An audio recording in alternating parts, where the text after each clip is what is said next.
Hello everyone, and welcome back to our channel. Today, we're diving deep into a pivotal moment of World War II, the dramatic and swift conflict between Germany and France. It's a story of audacious strategy, colossal failure, and the eventual hard-won road to liberation. To truly understand this chapter of history, we need to go back to the tense atmosphere of the late 1930s. Europe was a powder keg. After invading Poland in September 1939, triggering the start of World War II, a period of strange calm settled over Western Europe. This was famously known as the Phony War. Britain and France had declared war on Germany, but for months there were no major battles on the Western Front. Both sides sat, watched, and waited. The French, confident in their defenses, believed they were prepared for any German assault. Their faith rested heavily on a massive, seemingly impenetrable line of fortifications. This was the legendary Maginot Line. Stretching along the French-German border, it was a marvel of military engineering. A series of concrete fortresses, underground bunkers, and gun emplacements designed to stop a German invasion dead in its tracks. The French military leadership believed that any attack would be a repeat of World War I, a slow, grinding war of attrition. They channeled the bulk of their forces to defend this line, convinced it was the key to victory. But they made one critical and ultimately fatal miscalculation. The Maginot Line didn't cover the entire border. It stopped short at the Ardennes Forest, a dense, hilly region on the border with Belgium. The French High Command considered the Ardennes to be impassable for a large, modern, mechanized army. Tanks, they thought, could never navigate such difficult terrain. This assumption would become the Achilles heel of their entire defensive strategy. While France put its faith in concrete and steel, Germany was perfecting a revolutionary new form of warfare. This new doctrine was called Blitzkrieg, or lightning war. It was the complete opposite of the static trench warfare of the previous generation. Blitzkrieg was all about speed, surprise, and overwhelming force. It relied on the close coordination of fast-moving armored divisions, known as Panzer divisions, with air support from the Luftwaffe, Germany's air force. The goal wasn't to grind down the enemy, but to punch a hole through their lines, sow chaos in their rear, and encircle and destroy them before they could even react. This was the strategy Germany would unleash upon an unsuspecting France.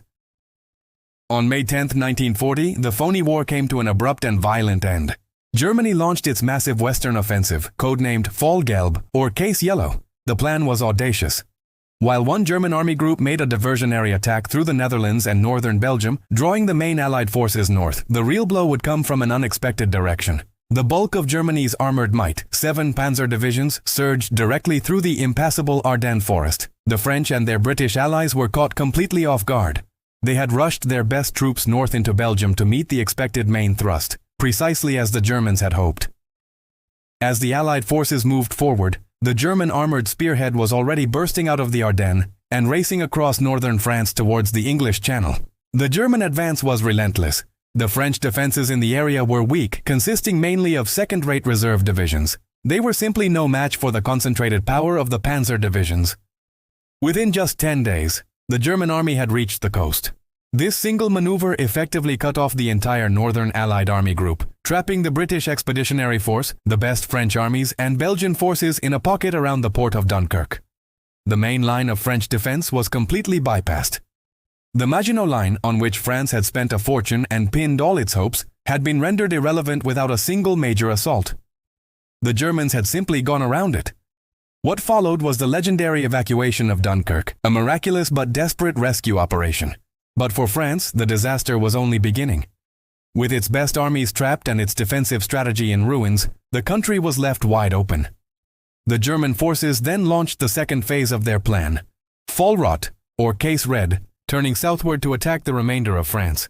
The French army, demoralized and disorganized, fought bravely in pockets, but was unable to form a coherent new line of defense. The German advance was unstoppable.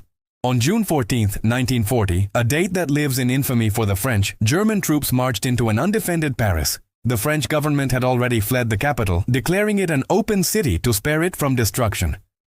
The sight of Nazi flags flying over the Arc de Triomphe was a profound shock to the world and a devastating psychological blow to the French people. Just over a month after the invasion began, the Battle of France was effectively over. Facing total military collapse, the French government sought an armistice.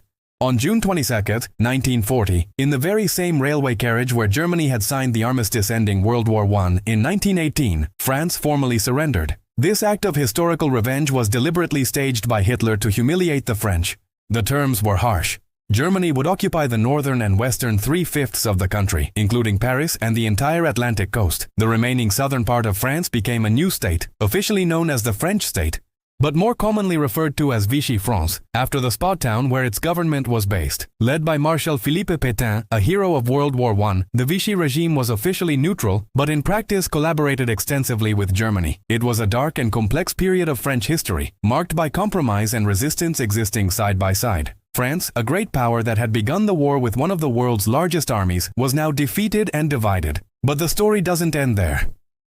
From London, a relatively unknown French general named Charles de Gaulle refused to accept the surrender. He broadcast a famous appeal, calling on the French people to continue the fight alongside the Allies. This was the birth of the Free French movement, which would grow into a significant fighting force, contributing to the war effort on land, at sea, and in the air. Inside France, a resistance movement began to form, engaging in acts of sabotage, intelligence gathering, and guerrilla warfare against the occupiers. For 4 long years, France remained under the shadow of German occupation, but the tide of the war was slowly turning. The final chapter of this conflict began on June 6, 1944, D-Day. Allied forces, including American, British, Canadian, and Free French soldiers, stormed the beaches of Normandy in the largest amphibious invasion in history. This marked the beginning of the end for Germany's control of Western Europe. After securing a foothold in Normandy, the Allies fought their way through France, aided by the French resistance which rose up to disrupt German communications and troop movements. In August 1944, Allied forces, spearheaded by the 2nd French Armored Division, liberated Paris. The images of General de Gaulle marching down the Champs-Élysées amidst jubilant crowds signaled the restoration of French freedom and sovereignty. By the end of 1944, most of France had been liberated, and the war moved towards its final conclusion with the invasion of Germany itself. The fall of France in 1940 was a stunning demonstration of the power of modern mechanized warfare and a catastrophic failure of military strategy. Yet, its liberation 4 years later stands as a testament to the resilience of the French spirit and the combined power of the Allied forces. It's a story of deep national trauma, but also one of enduring hope and eventual victory. Thank you so much for joining us on this historical journey. If you found this video interesting, please hit that like button and don't forget to subscribe and ring the bell so you won't miss our next exploration into the past. Let us know in the comments what other historical events you'd like to see us cover. Until next time, stay curious.